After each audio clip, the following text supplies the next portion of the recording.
This langur finds the green leaves very delicious and wants to quickly take possession of them.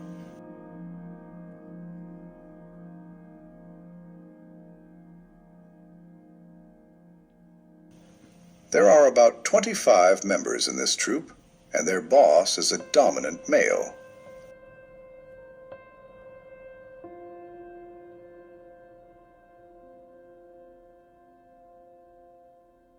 For most members, the most important thing is food, which they are always searching for.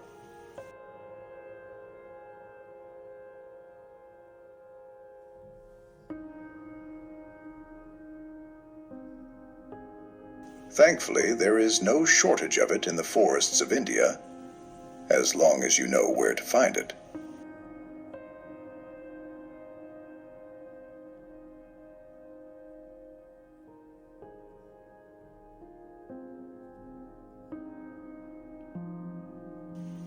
The mischievous youngsters enjoy fighting more, which the adult langurs usually ignore.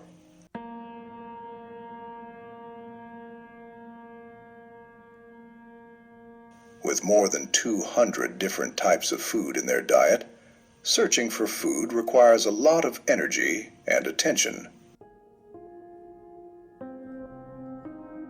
After resting for a while, it is now time for the team to move on from here.